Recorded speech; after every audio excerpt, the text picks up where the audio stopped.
What's the deal, baby? Y'all didn't know it is the big boss, all boss dog, kpotie through the door. Here to talk this boxing. So today we talking about the interview with Roy Jones Jr. Those of y'all who don't know, Roy Jones Jr. Likes Terrence Crawford. In this fight against Errol Spence, he's picked Terrence Crawford to win. When he talks about Errol Spence, he talks as Errol Spence is just being a come forward fighter with no skill, no technique, nothing. So basically, the interviewer interviewed Roy Jones Jr. I'm going to post a link in the description.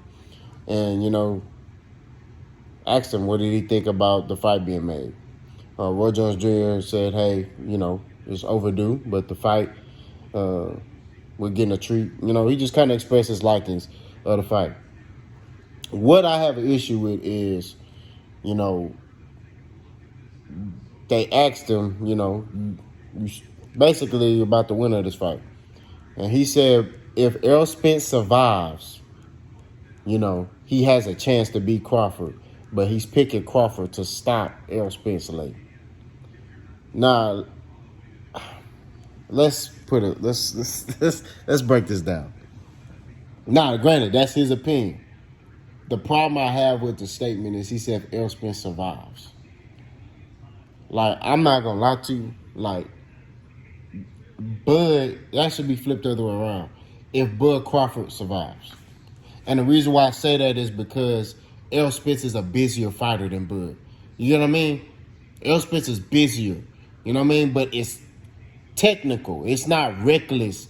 It's technical. It's smart. It's intelligent. It's calculated pressure.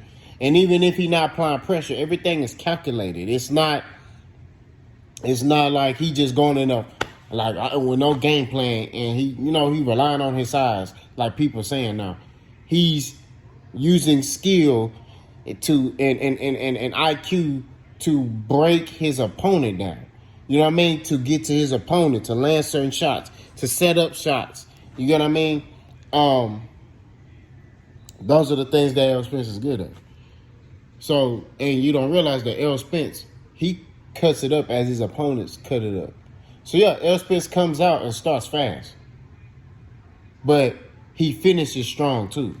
Whereas Bud starts off slow and then, he'll pick it up. The problem is, this is going to be Bud's first fight, if they fight, where he going to meet a fighter that can meet his intensity or cut it up. You see what I'm saying? Like, this ain't finna be easy for neither fighter. I'm not, I'm holding on to my stance. Don't be shocked if it's one-sided. But all I'm saying is at the end of the day, this is not going to be easy for neither fighter. Both of these fighters are top fighters. They dogs. Both of them are. You know what I mean? But more of the story is when you sit there and analyze if Errol Spence survives, what do you mean by that? If Bud survives, you know what I mean? If Bud is surviving by those rounds, Bud is not that fighter that's I'm gonna throw a lot of punches. You know what I mean? He'll ego fight with you, but he's not like a guy that's gonna throw a lot of punches. He doesn't throw a lot of punches. Bud is calculated and he's sharp. You know what I'm saying? Bud is just a sharp puncher. He just do. Short combination puncher. He gonna throw a 1, 2, 3, he out of there. You know what I mean? 1, 2, 3, move the head off line step, throw a 2 step, you know what I mean? That's Bud.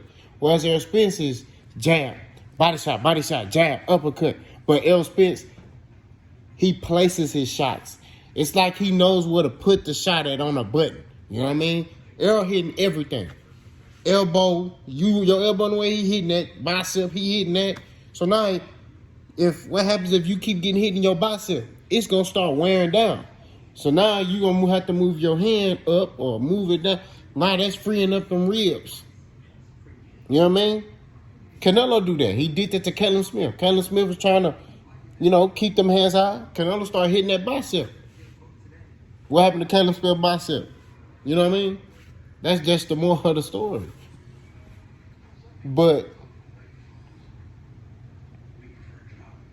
the whole if Errol survives thing, like, I ain't get that. And then he even said in the interview, like, I've seen more Bud Crawford because he said he used to work for HBO. So he said I used to watch more Bud Crawford.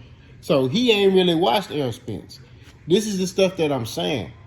He's not watching the work. He's not watching the art. You know what I mean? I feel like if you're gonna see, people put too much stock in a lot of these fighters because a lot of these fighters don't even watch boxing. You know what I mean? Roy Jones Jr. is also a coach, so he got to watch his fighters, right? But if, let's just say you're a former boxer and you get hired by a network, you're going to watch all the fighters on your network because you have to know about them, right? You have to know about, you know, if you work for HBO, you got to know about Triple G and everything about him, his amateurs, everything. You got to know about Miguel Cotto, you know, and all that. You got to know about those type of fighters that was on HBO at that time. You got to know their history. You got to know their lineage so you can be able to interview them and ask them proper questions.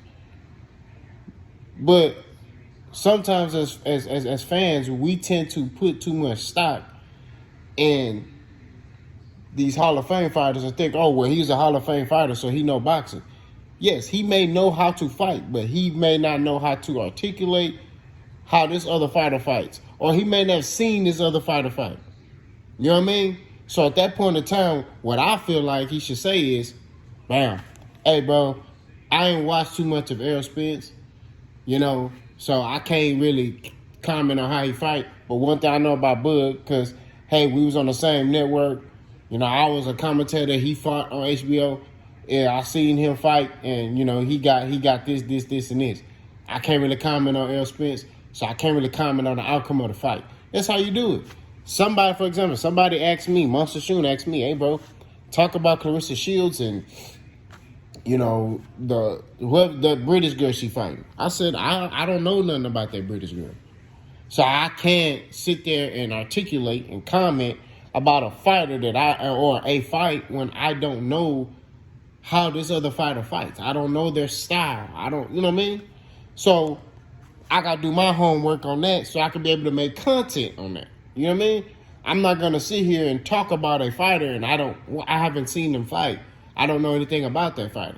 You get what I mean? So that's what I feel like with these old heads. A lot of them, they hate on Errol because they simply haven't watched him fight, which I think is more of that. Or they may not like him because of his affiliation with Floyd Mayweather. And I'm going to drop another video about that.